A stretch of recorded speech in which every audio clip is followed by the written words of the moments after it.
What's up, guys? It is Austin from Campus to Canton here to help guide you through early signing day here. 2021, the class of 2022. I know that can be confusing, all the different dates, but that is the class that is officially signing with their schools here today. We are finding out where they're going to be for at least their first year of college. This is an exciting time if you're a Campus to Canton player. You can really start to plot out some of your draft strategy for the offseason, whether that's a startup, whether that's your freshman slash supplemental drafts. And that is what we are here to do here at Campus to Canton. So go ahead, subscribe to the channel, Campus to Canton, turn on notifications so you get an update when we upload these videos. We're going to be doing a ton of them here throughout the next couple of days, breaking down where all the big names in the class here are going. And then later in the offseason, we're going to try to do a bunch of individual kind of just player breakdowns as well. Beyond just the blurbs here that are kind of introducing you to some of the faces that we think are going to be some of the bigger players here in the 2022 class.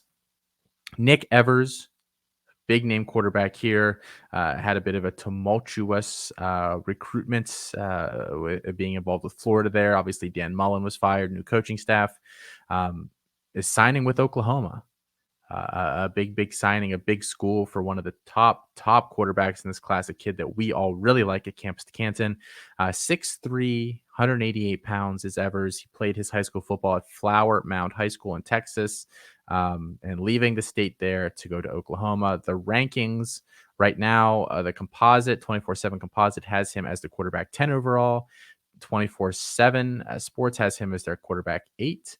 ESPN has him as the QB5. On3 has them as the QB6, and Rivals has him as the QB4. So everybody has this kid within their top 10 unanimously. We have him as our quarterback 2 right now at the site. I think I have him as my quarterback 3 or 4. So I think that is a fair spot there for him. A lot of upside. I'm going to tell you why maybe this isn't the best landing spot for him as a fantasy performer. We'll get to that here in a second. First, just a little about what Nick Evers can do on a football field. So I think that the discussion about him has to start with that he has some of the best ball placement in this entire class, and that is no joke. I think that he consistently leads receivers perfectly, helps them maximize yardage after the catch when he's throwing downfield. He puts the ball over the correct shoulder, all of those kinds of things. He just kind of ticks all of the boxes. He can throw it accurately both to the perimeter and across the middle of the field. I think middle of the field is kind of the big question mark for a lot of these guys coming out of high school. Evers makes it look easy. He's not afraid to push the ball downfield. You know, he's not just a noodle arm kid that can kind of place the ball and that's it, though. I think he does a really good job of it, and he's not super aggressive, but he's not super conservative either. You know, it's the Goldilocks, not too hot, not too cold, just right. That seems to be his attitude when it comes to aggressively pushing the ball downfield. I think that will serve him well in college.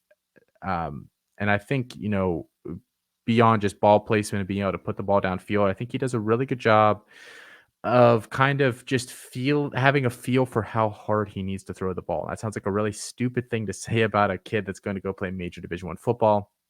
But there are kids that come out that are very top kids in this class. Malik Willis, for instance, really still at times doesn't even know whether he, you know, if it needs to be a fastball, if he needs to take a little off it. And he's a kid that's being talked about as a top 15 draft pick in the NFL draft. So I think that's a skill that we take for granted. Nick Evers can do it and does it very, very well. So I think, you know, all of those things aside, he's also pretty good fundamentally. A slightly long, wonky throwing motion, but he gets rid of the ball so quick that I don't think that's something that anybody's going to necessarily change. And I think Konami code is all the rage nowadays in college, and I'm not sure that this kid is ever going to be a true Konami code runner, but I think he's a very good athlete. I think he can work in the open field. He understands, you know, the times to take off and when not to. Which I think, again, is kind of a skill in itself, you know, knowing when to run and when to stay in the pocket and continue looking downfield. I think he really grew between his junior and his senior years, which is big for a quarterback. You expect it, but they don't necessarily all do that. I thought there was a lot of growth in terms of using eyes to manipulate defenders.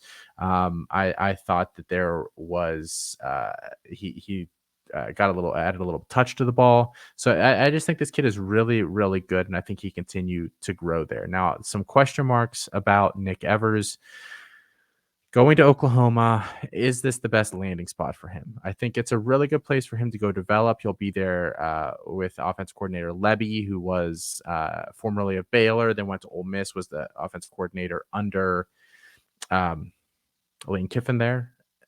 The problem for him is going to be Caleb Williams. Caleb Williams is the ultimate roadblock. Caleb Williams has at least 2 years left in college. There's no question about it. There's nothing that we can do to speed up that process, short of petitioning the NCAA and the NFL to change their rule. Caleb Williams will be in college for at least 2 years.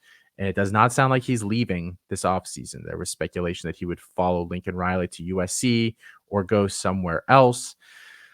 So going to Oklahoma, I mean, this kid's going to sit for at least 2 years. I can't see him beating out Caleb Williams, and this isn't a shot at him at all. And I don't even think that's necessarily just a bad thing about him. There are just situations that some of these kids go to, and you just say factually, this guy is not going to win that job. There's already an established player there who is just as good, if not better, than they are. That is the case here. Does he stay all 3, 4, 5, whatever years at Oklahoma? I think that's going to be a big question mark because you really almost have to hope that Caleb Williams leaves. For these quarterbacks, they play so much football throughout the year now, through middle school, through high school. Sitting 2 years is not a good thing for them. It just flat out isn't.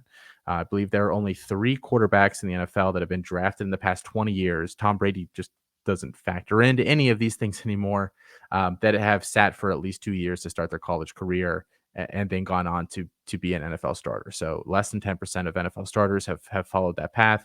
It is not a likely path. We have to hope that either Caleb Williams leaves or Nick Evers leaves. He's the kind of guy that I think the talent is great. Am I going to take him as the second quarterback off the board, knowing that he has that roadblock named Caleb Williams in front of him? I don't think so. Definitely going to be something to monitor over the next couple of years. Is this a Quinn Ewers situation, Kyle McCord situation, some of these other kids that have gone in and potentially transferred out quickly? That is something that we will have to figure out here over the next few years.